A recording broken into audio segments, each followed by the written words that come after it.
कक्षा 10 विज्ञान के अंदर हम पिछले टॉपिक के अंदर हमने परावर्तन और दर्पण पढ़े थे। आज नया टॉपिक परावर्तन के बाद में जो अगला टॉपिक है वो है अपवर्तन, उसके बारे में अध्ययन करेंगे। टॉपिक स्टार्ट करने से पहले आप सत्यम पब्लिक स्कूल राणौली के यूट्यूब चैनल को अधिक से अधिक शेयर करें, लाइक करें और सब्सक्राइब करना ना भूलें। तो चलिए स्टार्ट करते हैं। आज अपवर्तन, प्रकाश का अपवर्तन। हमने पहले टॉपिक के अंदर देखा था परावर्तन, दूसरे टॉपिक में हमने दर्पण का अध्ययन किया था। परावर्तन के अंदर थोड़ा सा रिपीट कर लेते कि परावर्तन के अंदर क्या हुआ था। परावर्तन में जब कोई प्रकाश की किरण एक माध्यम से आ रही थी तो पृथक्कारी पृष्ठ से टकराकर वापस उसी माध्यम में लौट रही थी, यह घटना कहला रही थी प्रकाश का परावर्तन। अब अपवर्तन के अंदर क्या होता है कि जो प्रकाश की किरण आती है वो इस पृथक्कारी पृष्ठ पर अपनी मूल दिशा से थोड़ा सा विचलित हो जाती है। मूल दिशा से विचलित होती है, इसका मतलब वो एक माध्यम से दूसरे माध्यम में क्या करती है, गमन करती है। देखते हैं कैसे गमन करती है। प्रकाश का परावर्तन, हेडिंग लगाते हैं हम, प्रकाश का अपवर्तन। परावर्तन हमने पढ़ लिया था, आज है अपवर्तन। क्या होता है अपवर्तन के अंदर? ये कोई पृथक्कारी पृष्ठ है, पृथक्कारी पृष्ठ, ये आपका माध्यम नंबर 1 है और ये आपका माध्यम नंबर 2 है। वही बात कि जब कोई प्रकाश की किरण एक माध्यम से दूसरे माध्यम में प्रवेश करती है तो ये आपका आ गया यहां अभिलंब। ये क्या आ गया? अभिलंब। एक माध्यम से प्रवेश करती है तो इसके अंदर अभिलंब दोनों माध्यमों के अंदर होता है। परिभाषा इसकी अगर डेफिनेशन बोले तो क्या कहते हैं कि जब कोई प्रकाश की किरण एक माध्यम से दूसरे माध्यम में प्रवेश करती है तो पृथक्कारी पृष्ठ पर वह अपनी मूल दिशा से थोड़ा विचलित हो जाती है।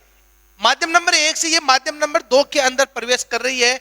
दोनों माध्यमों को पृथक करने वाला जो पृथक्कारी पृष्ठ है उस पृष्ठ पर यह प्रकाश की किरण अपनी मूल दिशा से थोड़ा विचलित हो जाती है। विचलित कैसे होती है? इस प्रकाश की किरण को जाना सीधा चाहिए था, प्रकाश की किरण को जाना सीधा चाहिए था, लेकिन क्या होता है, या तो ये इस अभिलंब के पास आ जाती है, अभिलंब की तरफ झुक जाती है, या फिर अभिलंब से दूर हट जाती है। दो कंडीशन अपने पास है, या तो अभिलंब के पास आएगी या अभिलंब से क्या होगी, दूर हटेगी। पहली बात डेफिनेशन ध्यान रखनी है कि जब प्रकाश की किरण एक माध्यम से दूसरे माध्यम में प्रवेश करती है तो पृथक्कारी पृष्ठ पर वह अपनी मूल दिशा से थोड़ा विचलित हो जाती है। मूल दिशा से थोड़ा विचलित होने का मतलब वो या तो अभिलंब के पास आएगी या अभिलंब से क्या हटेगी, दूर हटेगी। अब अभिलंब के पास और दूर कब आती है वो हम अभी देखेंगे।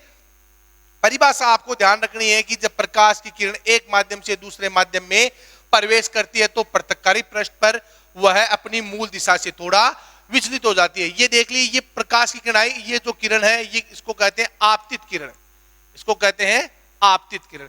ये आपतित किरण पृथक्कारी पृष्ठ पर आ रही है, इसकी मूल दिशा जो डैश डैश दर्शाई है ये इसकी मूल दिशा है। अब क्या होगा, या तो अभिलंब के पास आ जाएगी या फिर अभिलंब से क्या हट जाती है, दूर हट जाती है। ये दो कंडीशन अपने पास है। जो किरण जा रही है उसको बोलते हैं अपवर्तित किरण। क्या कहते हैं? अपवर्तित किरण। अभिलंब के पास कब आती है और दूर कब जाती है? ध्यान से देखना कि जब प्रकाश की किरण सघन माध्यम से विरल माध्यम में जा रही है, सघन से विरल माध्यम में जा रही है तो अभिलंब से क्या हटेगी, दूर हटेगी। अगर ये माध्यम सघन है और ये माध्यम विरल है तो प्रकाश की किरण अभिलंब से क्या हटेगी, दूर हटेगी। दूसरी बात आती है कि जब विरल माध्यम से सघन माध्यम में जाती है, विरल माध्यम से सघन माध्यम में जाती है तो अभिलंब के क्या आती है, पास आती है। अभिलंब के क्या आती है, पास आती है। ये दो कंडीशन अपने पास है। बना के देखते हैं, इनका डायग्राम बना के देखते हैं कि अभिलंब के पास कैसे आएगी और दूर कैसे जाएगी। फॉर एग्जाम्पल सपोज कीजिए ये आपका आ गया अभिलंब, ये माध्यम 1 है, या सीधा लिख देते हैं माध्यम, इसको बोलते हैं विरल माध्यम। और नीचे वाला माध्यम कौन सा है, सघन माध्यम। प्रकाश की किरण है वो कौन से माध्यम से आ रही है, विरल माध्यम से किसमें आ रही है, सघन माध्यम में। सघन माध्यम होता है वो कैसा होता है, कांच या पानी का। मान लीजिए हमने यहां पानी का इसको इंडिकेट किया है, यह आपका अभिलंब एन और एन डैश। अब जाना कैसा चाहिए, इसको सीधा जाना चाहिए, लेकिन विरल से सघन में आती है। ये देख लीजिए, विरल से सघन में आती है तो अभिलंब के क्या होती है, पास आती है, यानी कि अभिलंब की तरफ झुकती है। ये कंडीशन इसमें लागू होती है कि जब विरल माध्यम से सघन माध्यम में प्रवेश करती है तो प्रकाश की किरण है, जो अपवर्तित किरण है, वो इसकी तरफ झुकती है, अभिलंब की तरफ झुकती है। ये आपकी कौन सी किरण हो गई, आपतित किरण। ये कौन सी हो गई, आपतित किरण हो गई। जबकि ये कौन सी हो गई, परावर्तित, सॉरी अपवर्तित किरण। कौन सी किरण, अपवर्तित किरण। दूसरी कंडीशन इसके नीचे लिख लेते हैं, ये आपका आ गया अभिलंब एन और एन डैश। ये आपकी पृथककारी पृष्ठ है, पृथककारी पृष्ठ। ये माध्यम एक जिसको सघन माध्यम से इंडिकेट कर रहे हैं, ये आपका कौन सा माध्यम है, विरल माध्यम, विरल माध्यम। प्रकाश की किरण सघन माध्यम से विरल में जा रही है। ये देखिए, सघन माध्यम से विरल माध्यम में जा रही है तो अभिलंब के क्या होगी, दूर हटेगी। इसको जाना कैसा चाहिए, ऐसा, लेकिन अभिलंब से क्या हट जाती है, दूर हट जाती है। दो कंडीशन आपके पास है, यदि प्रकाश की किरण सघन माध्यम से विरल माध्यम में जाती है तो अभिलंब से दूर हटती है, और यदि विरल माध्यम से सघन माध्यम में आती है तो अभिलंब के पास आती है। ये दो कंडीशन हमें याद रखनी है। प्रकाश का अपवर्तन की सबसे पहले डेफिनेशन याद रखो कि जब प्रकाश की किरण एक माध्यम से दूसरे माध्यम में प्रवेश करती है तो पृथककारी पृष्ठ पर वह अपनी मूल दिशा से थोड़ा विचलित हो जाती है। देख लीजिए, मूल दिशा में नहीं गई है, ये डैश डैश जो लाइन है वो मूल दिशा की है। मूल दिशा में प्रकाश की किरण नहीं गई है, या तो ये अभिलंब के पास आई है या अभिलंब से दूर हटी है। अभिलंब के पास आने का मतलब किससे किसमें आई है, विरल से किसमें आई है, सघन में। और अभिलंब से दूर हटने का मतलब कि प्रकाश की किरण सघन माध्यम से किसमें गई है, विरल माध्यम के अंदर गमन कर रही है। ये दो कंडीशन लागू होती है प्रकाश के अपवर्तन के अंदर। तो डेफिनेशन सबसे पहले इसकी डेफिनेशन इंपॉर्टेंट है। ये दोनों डायग्राम आपको याद रखने हैं कि सघन से विरल में जाती है तो क्या होता है और विरल से सघन में आती है तो क्या होता है, पहली बात। अब बात करते हैं इसके नियम की। अपवर्तन के नियम कितने होते हैं। हमने परावर्तन के नियम पढ़े थे कि परावर्तन के नियम कितने होते हैं। अब देखते हैं अपवर्तन के नियम।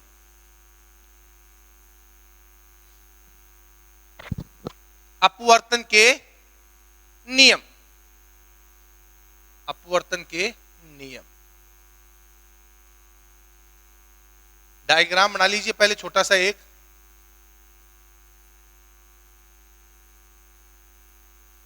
ये माध्यम एक है,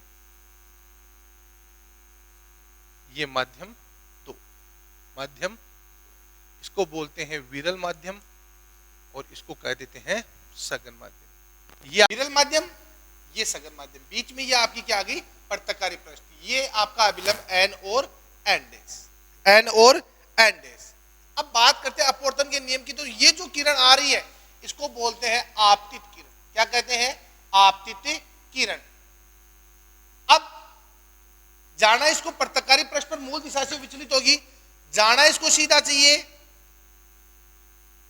लेकिन आपको ध्यान रखना है कि कौन से माध्यम से कौन से माध्यम में गमन कर रही है। प्रकाश की किरण कौन से माध्यम से कौन से माध्यम में जा रही है। अपना माध्यम ऊपर वाला कौन सा है, विरल माध्यम, जबकि नीचे वाला माध्यम कौन सा है, सघन माध्यम है। मैंने अभी आपको बताया कि जब विरल माध्यम से सघन माध्यम में गमन करती है तो वो क्या होती है, अभिलंब की तरफ झुकती है, यानी कि अभिलंब के पास आती है। ये किरण आपकी कौन सी होगी, अपवर्तित किरण। ये कौन सी किरण हो गई, अपवर्तित किरण। ये हमारा डायग्राम हो गया, आपतित किरण, अपवर्तित किरण। ये बीच में क्या आ गया, अभिलंब। माध्यम एक से माध्यम दो में आ रही थी, यानी कि विरल माध्यम से किसमें आ रही है, सघन माध्यम में। अपवर्तन के नियम पढ़ने हैं। पहला नियम, पहला नियम हमें यह कहना है कि ये आपतित किरण, ये अपवर्तित किरण और अभिलंब तीनों का तल एक ही होता है। ये वो का वो है जो हमने परावर्तन में पढ़ा था, आपतित किरण, बस नाम इसमें चेंज हो गया। अपवर्तित उसमें था परावर्तित। आपतित किरण, अपवर्तित किरण एवं अभिलंब तीनों एक ही तल में, एक ही तल में स्थित एक ही तल में स्थित होते हैं। पहला नियम जो परावर्तन का नियम था, सेम वो का वो नियम किसमें है, आपतन में है। अब अपवर्तन के अंदर है आपतित किरण, अपवर्तित किरण और अभिलंब तीनों एक ही तल में स्थित होते हैं। थोड़ा सा चेंज है, परावर्तन के अंदर हमने यहां नाम लिया था परावर्तित और यहां पर क्या ले रहे हैं, अपवर्तित। ये पहला नियम है। ये आपकी आ गई आपतित किरण, ये आ गई आपकी अपवर्तित किरण और ये आपका क्या आ गया, अभिलंब। तीनों एक ही तल में स्थित है। ये आपतित, ये अभिलंब और ये कौन सी हो गई, परावर्तित। तीनों का तल एक है। दूसरा नियम क्या कहते हैं, कोण का। ये जो आपतित किरण अभिलंब के साथ कोण बनाती है उसे आपतन कोण आई कहते हैं। हमने परावर्तन के अंदर पढ़ा था कि आपतित किरण अभिलंब के साथ जो कोण बनाती है उसे आपतन कोण आई कहते हैं। अब इसके अंदर इस किरण का नाम अपवर्तित है, तो अपवर्तित किरण अभिलंब के साथ जो कोण बनाती है उसे अपवर्तन कोण आर कहते हैं। इसमें परावर्तन नहीं आएगा, इसमें ध्यान रखने वाली बात है, इसमें नाम आएगा अपवर्तन। तो आपतित किरण अभिलंब के साथ जो कोण बनाती है उसे अपवर्तन आपतन कोण कहते हैं, जबकि अपवर्तित किरण अभिलंब के साथ जो कोण बनाती है उसे अपवर्तन कोण आर कहते हैं। दोनों का मान निश्चित फिक्स है क्या, नहीं है।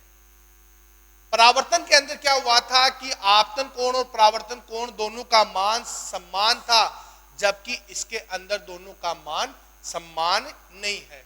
इनके अनुपातों का मान समान होता है। इनके अनुपातों का मान क्या होता है, समान होता है। इसकी लिखावट कैसे करनी है, दूसरा नियम कहते हैं कि आपतन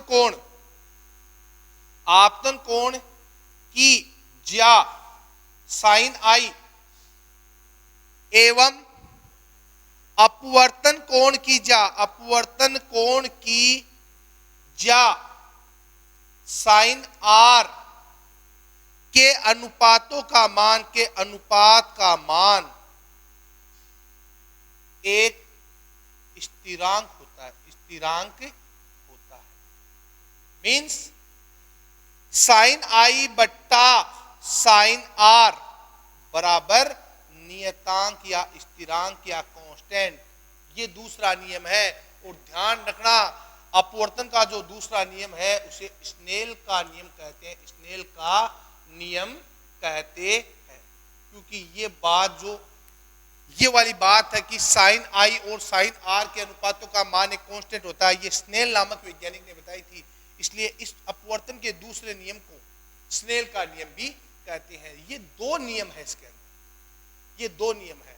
परावर्तन के अंदर कितने थे, तीन। परावर्तन में हमने तीसरा नियम कहा था कि परावर्तित किरण की चाल और वेग अपरिवर्तित रहती है। लेकिन यहां पर अपवर्तन के अंदर क्या होता है, जो अपवर्तित किरण होती है उसकी चाल और वेग बदलती है। क्यों बदलती है, क्योंकि इसमें माध्यम बदल रहे हैं। क्यों बदलती है, इसमें माध्यम बदल रहे हैं। यहां छोटा सा इंडिकेट करते हैं, ये था आपका परावर्तन।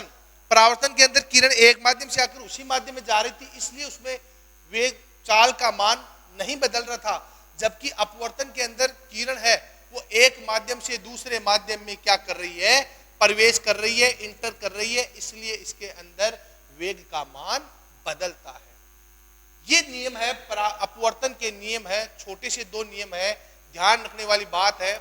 सबसे पहले हमें ये डायग्राम दिमाग के अंदर फिट करना है कि डायग्राम कैसे होगा। डायग्राम के अंदर आपको आपतित किरण एक माध्यम से दूसरे माध्यम में गुजारनी है।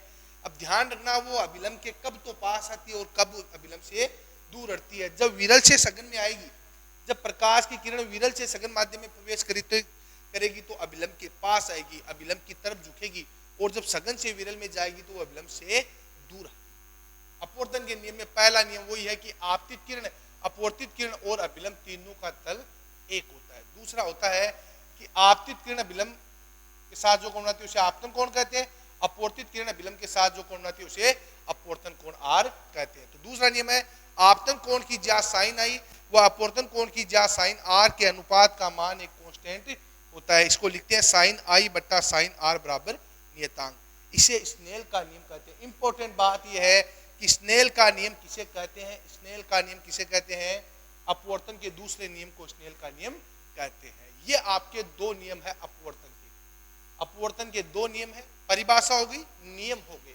इसके कोई प्रकार नहीं है। परावर्तन के हमने दो प्रकार पढ़े थे, नियमित परावर्तन और विस्तृत परावर्तन, जबकि अपवर्तन के प्रकार नहीं होते।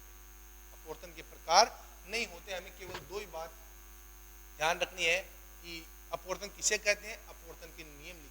और नियम में ये जो नियम है ये इंपॉर्टेंट नियम है। अपवर्तन के दूसरे नियम को स्नेल का नियम कहते हैं। ये प्रश्न पूछा हुआ है कि स्नेल का नियम क्या है, लिखिए। तो स्नेल के नियम में ये बात लिखनी होती है कि साइन आई बटा साइन आर के अनुपातुकमान एक निश्चित स्थिरांक होता है, जिसे स्नेल का नियम कहते। क्लियर है बात, याद रहेगी। नेक्स्ट आगे चलते हैं।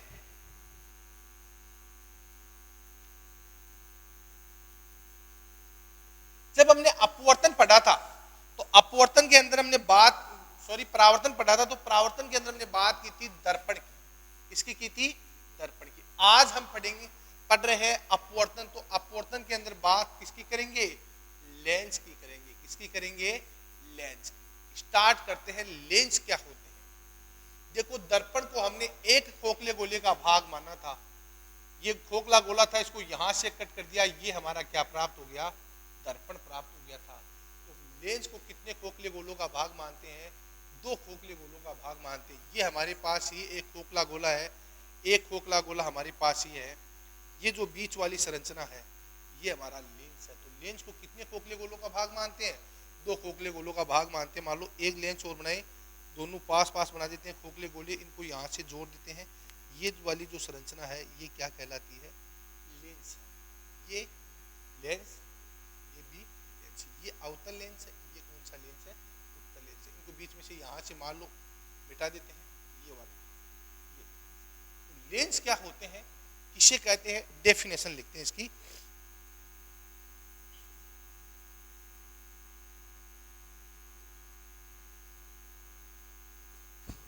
लेंस, बात करते हैं लेंस की।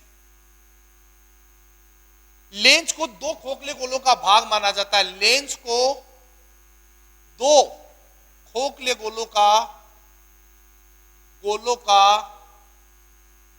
भाग माना जाता है, भाग माना जाता। अगर इसकी डेफिनेशन लिखे, परिभाषा लिखे कि लेंस किसे कहते हैं, तो परिभाषा लिखनी है कि दो वक्र पृष्ठों से घिरा हुआ पारदर्शी माध्यम जिसका एक या दोनों पृष्ठ गोलीय हो अथवा एक पृष्ठ गोलीय व एक पृष्ठ समतल हो, उससे लेंस कहते हैं, उसे लेंस। ये डेफिनेशन है किसकी, लेंस की। सीधी बात ध्यान रखनी है, ये अपना दो गोलों से बना हुआ लेंस है। दो वक्र पृष्ठ है नहीं है, दो वक्र पृष्ठों से घिरा हुआ। ये वक्र पृष्ठ एक, ये वक्र पृष्ठ दो। इधर बात करें, ये वक्र पृष्ठ है कि नहीं है, एक वक्र पृष्ठ, एक वक्र पृष्ठ। परिभाषा पे ध्यान देते हैं कि दो वक्र पृष्ठों से घिरा हुआ पारदर्शी माध्यम जिसका एक या दोनों पृष्ठ गोलीय हो अथवा एक पृष्ठ गोलीय। एक पृष्ठ गोलीय का मतलब ये वाला, ये लेंस है, इसका एक पृष्ठ गोलीय है और एक पृष्ठ कैसा है, समतल है। या तो दोनों गोलीय हो या एक गोलीय एक कैसा हो, समतल हो, उसे क्या बोलते हैं, लेंस कहते हैं। उसे क्या कहते हैं, लेंस। परिभाषा ध्यान रखनी, दो वक्र पृष्ठों से घिरा हुआ पारदर्शी माध्यम जिसका एक या दोनों पृष्ठ गोलीय हो अथवा एक पृष्ठ गोलीय हो व एक पृष्ठ समतल हो, उसे क्या बोलते हैं, लेंस कहते। ये दोनों पृष्ठ गोलीय है, इसमें एक पृष्ठ गोलीय एक पृष्ठ कैसा है, समतल है। ऐसे ले लो, ये लो, एक पृष्ठ गोलीय एक पृष्ठ कैसा है, समतल है। तो या तो दोनों पृष्ठ गोलीय होनी चाहिए या एक पृष्ठ गोलीय एक पृष्ठ कैसा हो, समतल हो और दो वक्र पृष्ठों से घिरा हो, उसे क्या बोलते हैं, लेंस कहते हैं। लेंस कितने प्रकार के होते हैं, लेंस दो प्रकार के होते हैं। वही बात, दर्पण कितने प्रकार के थे, दो प्रकार के थे, उत्तल और अवतल। मैंने उस टाइम पे आपको बात कही थी कि दर्पण जितनी जल्दी याद करोगे आपको लेंस उतनी जल्दी याद होगा। तो दर्पण दो प्रकार के, उत्तल दर्पण और अवतल दर्पण। लेंस भी दो ही प्रकार के होते हैं, उत्तल लेंस और अवतल लेंस। कौन कौन से, दो प्रकार के लेंस होते हैं। दर्पण के हमने दो प्रकार पढ़े थे, तो लेंस के भी दो ही प्रकार होते हैं। कौन कौन से हैं? लेंस के प्रकार, लेंस के प्रकार, पहला है उत्तल लेंस। उत्तल लेंस, इसे अभिसारी लेंस भी कहते हैं। अभिसारी लेंस,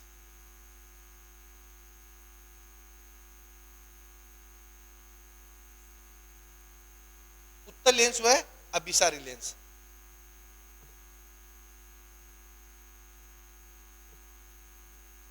देखो परिभाषा देखते हैं, उत्तल लेंस किसे कहते हैं। परिभाषा सिंपल सी है, वह गोलीय लेंस, वह गोलीय लेंस जिसमें बाहर की तरफ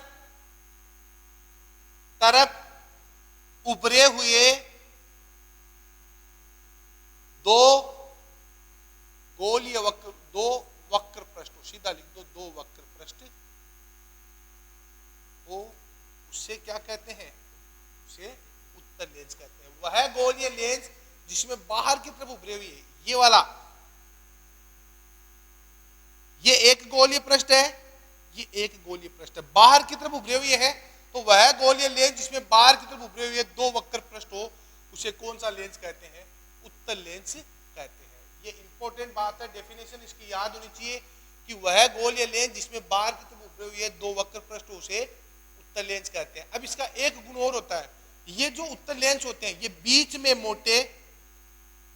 मोटे व किनारों पर पतले होते हैं।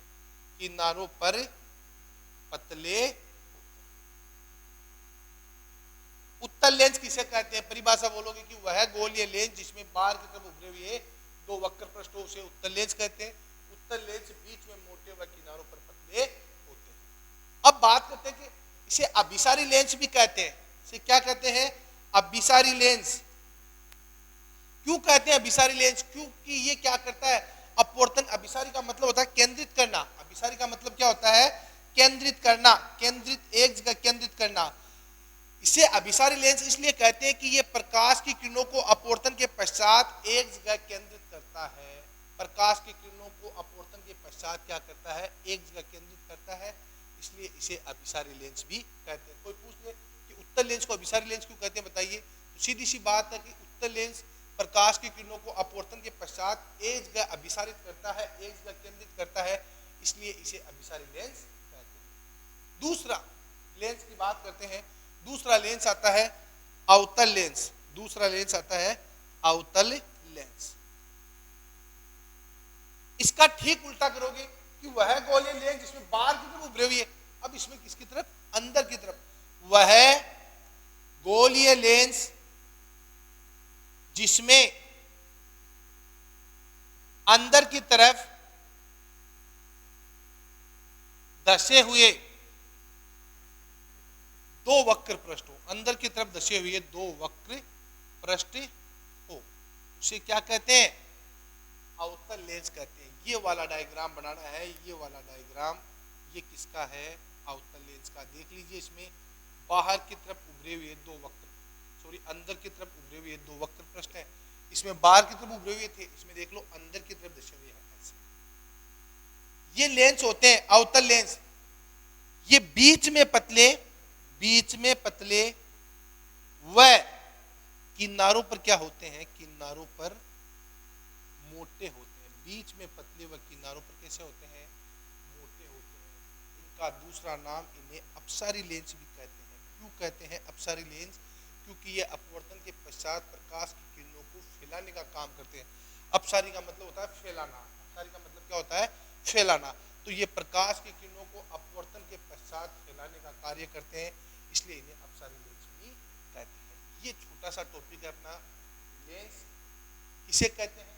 कितने प्रकार के होते हैं? लेंस होते हैं दो प्रकार के। उत्तल लेंस जिसे अभिसारी लेंस कहते हैं, अवतल लेंस जिसे अपसारी लेंस कहते हैं। उत्तल लेंस के अंदर वह गोलीय लेंस जिसमें बाहर की तरफ उभरे हुए, फूले हुए, बाहर की तरफ उभरे हुए दो वक्र पृष्ठ, ऐसी स्थिति होगी, वो किसकी होगी? उत्तल लेंस की। ये अभिसारी लेंस कहते हैं। क्यों कहते हैं? क्योंकि अपवर्तन के पश्चात प्रकाश किरणों को एक जगह, मान लीजिए ऐसी किरणें आएगी, ये प्रकाश की किरणों को ऐसे एक जगह केंद्रित करने का कार्य करते हैं। तो एक जगह केंद्रित करते हैं, इसलिए इन्हें अभिसारी लेंस कहते हैं। अवतल लेंस वह गोलीय लेंस जिसमें बाहर की तरफ उभरे हुए दो वक्र पृष्ठ उन्हें अंदर की तरफ दर्शे हुए दो वक्र पृष्ठ उन्हें अवतल लेंस कहते हैं। अवतल लेंस को अपसारी लेंस कहते हैं क्योंकि ये प्रकाश की किरणों को अपसारित करने का, फैलाने का कार्य करते हैं। ये अपने दो लेंस हैं। अब बात करेंगे आएंगे लेंस से संबंधित परिभाषाओं की। लेंस से संबंधित परिभाषाएं,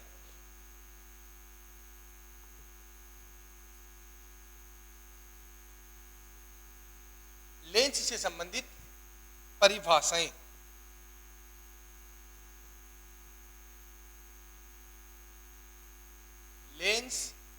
लेंसों से संबंधित परिभाषा, जो परिभाषाएं हमने दर्पण में पढ़ी थी, सेम वो की वो परिभाषाएं हमें लेंसों में पढ़नी है। हमने दर्पणों के अंदर परिभाषाएं पढ़ी थी। सबसे पहले वक्रता केंद्र व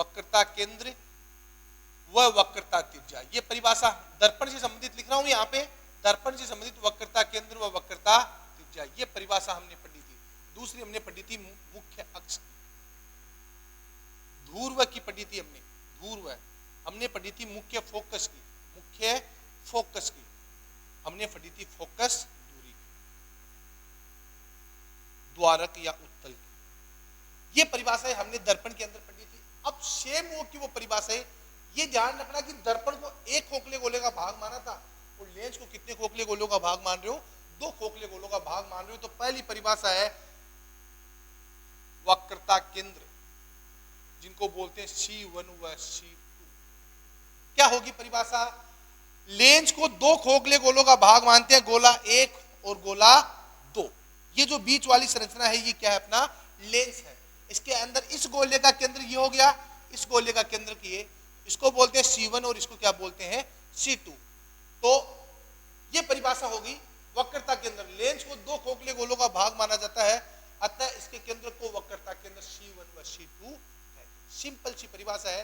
हमने कहा था दर्पण के अंदर कि दर्पण को एक खोखले गोलों का भाग मानते हैं तो इसके केंद्र को वक्रता केंद्र C कहते हैं। लेंस में ध्यान रख लो, लेंस के अंदर है कि लेंस को दो खोखले गोलों का भाग माना जाता है तो इसके केंद्र को वक्रता केंद्र C1 व C2। ऐसी परिभाषाएं हमें पढ़नी है। दूसरी परिभाषा हम पढ़ेंगे मुख्य अक्ष की पढ़ेंगे, फिर हम पढ़ेंगे प्रकाश केंद्र